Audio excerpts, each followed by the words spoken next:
కాంగ్రెస్ అభ్యర్థి నవీన్ యాదవ్ కు big shock తగిలింది. బోరబండ పోలీస్ స్టేషన్ లో నవీన్ యాదవ్ పై కేసు నమోదైంది.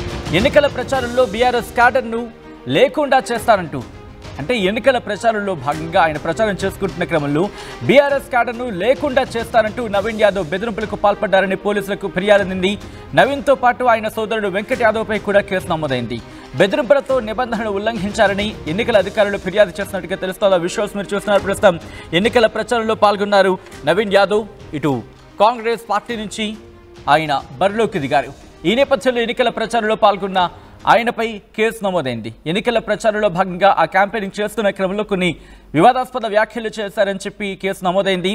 జూబ్లీహిల్స్ కాంగ్రెస్ అభ్యర్థి నవీన్ యాదవ్ కు బిగ్ షాక్ తగిలింది. బోరబండ పోలీస్ స్టేషన్లో నవీన్ యాదవ్ పై కేసు నమోదైంది. ఎన్నికల ప్రచారంలో పాల్గొన్న సందర్భంలో ఆయన బీఆర్ఎస్ క్యాడర్ను లేకుండా చేస్తానంటూ బెదిరింపులకు పాల్పడ్డారని పోలీసులకు ఫిర్యాదు అందింది. నవీన్ యాదవ్ తో పాటు ఆయన సోదరుడు వెంకట్ యాదవ్ పై కూడా కేసు నమోదైంది. బెదిరింపులతో నిబంధనలు ఉల్లంఘించారని ఎన్నికల అధికారులకు ఫిర్యాదు అందింది. ఈ క్రమంలో ఎటువంటి కేసెస్ నమోదయ్యాయి, ఎన్ని సెక్షన్స్ కింద కేసు నమోదవడం జరిగింది, ఎటువంటి యాక్షన్ తీసుకునే అవకాశం కనిపిస్తోంది, ఏం జరిగే అవకాశం ఉంది, మరి ముఖ్యంగా ఇప్పటికిప్పుడు అరెస్ట్ వరకు వెళ్లే అవకాశం కనిపిస్తోందా? అఫ్కోర్స్ అదొక బిగ్గెస్ట్ క్వశ్చన్ మార్క్ అవ్వచ్చు. ఏం జరిగే అవకాశం ఉందనేది డీటెయిల్గా మాట్లాడుకునే ప్రయత్నం చేద్దాం. మా ప్రతినిధి మధు అప్డేట్స్ అందించేందుకు సిద్ధంగా ఉన్నారు. మధు, ఇప్పుడు నవీన్ యాదవ్ పై కేసు నమోదైన నేపథ్యంలో ఇప్పుడు పోలీసులు రంగంలోకి దిగి ఆయన అదుపులోకి తీసుకునే అవకాశం ఉందా, లేకపోతే ఏం జరిగే అవకాశం ఉంది, ఎటువంటి చర్చ జరుగుతోంది?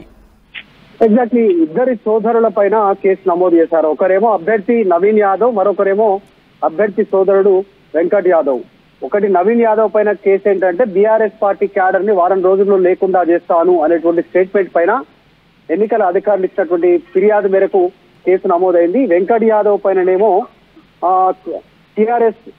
బీఆర్ఎస్ పార్టీకి సంబంధించినటువంటి కార్యకర్తల నుంచి బూత్ పేపర్లు లాక్కొని బెదిరింపు పాల్పడ్డాడు అనేటువంటి దానిపైన వెంకట్ యాదవ్ పైన కేసు నమోదైనట్టుగా తెలుస్తా ఉంది. దీనికి సంబంధించి ఎన్నికల అధికారులు ఫిర్యాదు చేశారు. మొత్తం 3 కేసులు నమోదైనట్టుగా చెప్తా ఉన్నారు బోరబండ పోలీసులు.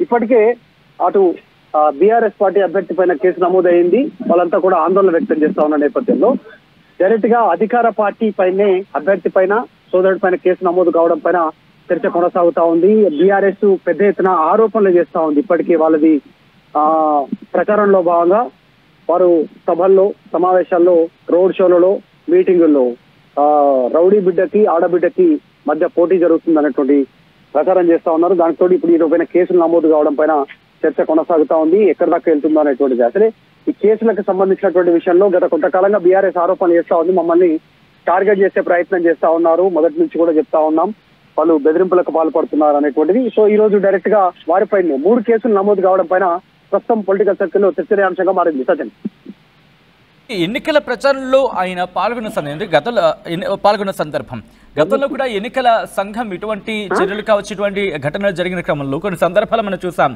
వాళ్ళ మీద ఒక 2 రోజులు 3 రోజులు ఎన్నికల ప్రచారంలో పాల్గొనకూడదని చెప్పి ఆంక్షలు విధించిన సందర్భాన్ని చూసాం. సో ఇప్పుడు ఎన్నికల అధికారులు ఎటువంటి చర్యలకు దిగే అవకాశం ఉంది? అట్ ద సేమ్ టైం ఎన్నికల అధికారులే ఫిర్యాదు ఇచ్చిన సందర్భంలో పోలీసులు ఎటువంటి చర్యకు దిగే అవకాశం కనిపిస్తోంది? ఎటువంటి చర్చ జరుగుతుంది పొలిటికల్ సర్కిల్స్ లో? జనరల్ గా ఎలక్షన్స్ టైంలో మొత్తం ఈ పరిధి అంతా కూడా ఎలక్షన్ అధికారుల చేతిలోకి వెళ్తుంది. మానిటరింగ్ వాళ్ళే చేస్తారు. ఒక స్పెషల్ టీమ్, ఎన్నికలకు సంబంధించిన అధికారుల టీం క్షేత్రస్థాయిలో పర్యవేక్షిస్తుంటుంది. ఎవరైనా ఇట్లే ప్రతిపక్షాలు వారి దృష్టికి తీసుకుపోయినటువంటి సందర్భంలో, సాధారణ ప్రజలు వారి దృష్టికి తీసుకుపోయినటువంటి సందర్భంలో వాటిని పరిశీలిస్తారు. దాంట్లో వాస్తవం ఉంటే కేసు నమోదు చేస్తారు, రిఫర్ చేస్తారు. ఈ రోజు డైరెక్ట్ గా ఈసీ అధికారులే పోలీస్ స్టేషన్ లో కేసు నమోదు చేయడం పైన పెద్ద ఎత్తున చర్చనీయాంశం అవుతా ఉంది. అంతో ఇంతో ఈ కేసు జూబ్లీహిల్స్ ఉప ఎన్నికల పైన కష్టంగా ప్రభావం చూపేటువంటి పరిస్థితి చాలా స్పష్టంగా కనిపిస్తా ఉంది. ఎందుకంటే గెలవక ముందే వీరు ఈ రకంగా బెదిరింపులకు పాల్పడుతున్నారనేటువంటిది బీఆర్ఎస్ మరింత ఎస్టాబ్లిష్ చేసేటువంటి అవకాశం ఉంటుంది. దాంతో పాటు ఓటర్ స్లిప్లను గుంజుకోవడం అనేటువంటిది, లాక్కొని వారిని బెదిరించేటువంటి ప్రయత్నం చేయడం అనేటువంటిది అభ్యర్థి సోదరుని పైన కేసు నమోదు కావడంతో ఫ్యామిలీ బ్యాక్గ్రౌండ్ పైన ఇప్పటికే బీఆర్ఎస్ ఆరోపణ చేస్తా ఉంది. అటు బీజేపీ కూడా ఘాటన విమర్శలు చేస్తా ఉంది. సో ఈ కేసు మొత్తం 3 కేసులు నమోదైనట్టుగా తెలుస్తా ఉంది. ఏ సెక్షన్ లో అనేటువంటిది కొద్దిసేపట్లో వివరాలు బయటకు వచ్చే అవకాశం ఉంది. కష్టంగా ఎఫెక్ట్ ఉండేటువంటి పరిస్థితి ఉంది జూబ్లీహిల్స్ ఉప ఎన్నికల పైన కేసు నమోదు. రేటింగ్ దాదాపుగా ఇంకొక వారం రోజులు అటు ఇటుగా చూసుకుంటే ఇంకొక వారం రోజులే ఉన్న నేపథ్యంలో ఒకవేళ కేసు నమోదై ఆయన క్యాంపెయిన్లో కనుక రిస్ట్రిక్షన్స్ వచ్చినా లేకపోతే ఆయన మీద చర్యలకు ఉపక్రమిస్తే కనుక ఎటువంటి ఇంపాక్ట్ చూపించే అవకాశం ఉంది? కాంగ్రెస్ పార్టీలో దీనికి సంబంధించి డిస్కషన్ జరుగుతుందా? సచిన్ మధు, అంటే దాదాపుగా ఇంకొక వారం రోజులు మాత్రమే మనకు కనిపిస్తుంది క్యాంపెయిన్కి సంబంధించి. ఒకవేళ ఎన్నికల అధికారులు చర్యలు దిగినా లేకపోతే పోలీసు అధికారులకు సంబంధించి చర్యలకు ఉపక్రమించినా ఇది క్యాంపెయినింగ్ మీద ప్రభావం చూపించే అవకాశం ఉంటుంది. సో అప్పుడు అది ఫలితాల మీద కూడా ప్రభావం చూపించే అవకాశం ఉంటుంది. కాబట్టి కాంగ్రెస్ పార్టీలో ఎటువంటి చర్చ జరుగుతుంది అంశానికి సంబంధించి?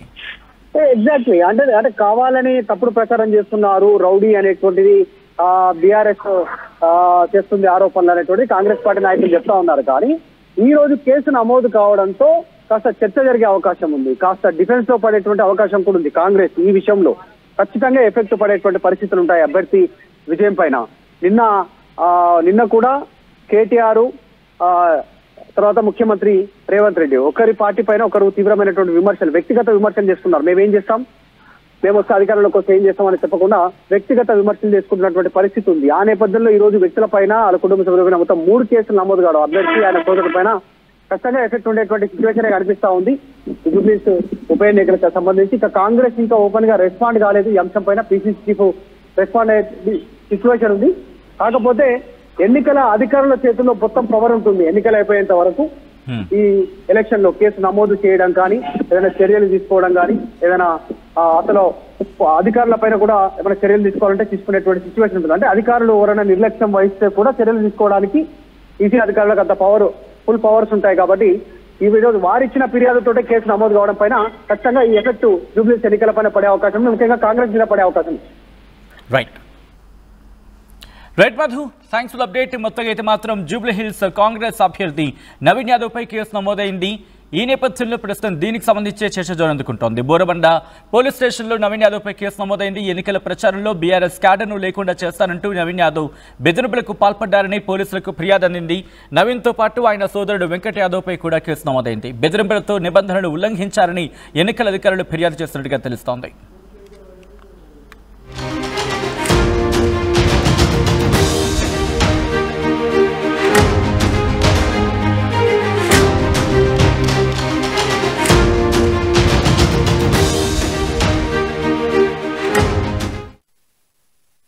ఇల్లైనా ఫ్యాక్టరీ అయినా క్లినిక్ అయినా రూఫ్ ఉంటే safe. Truzon solar system install చేయండి.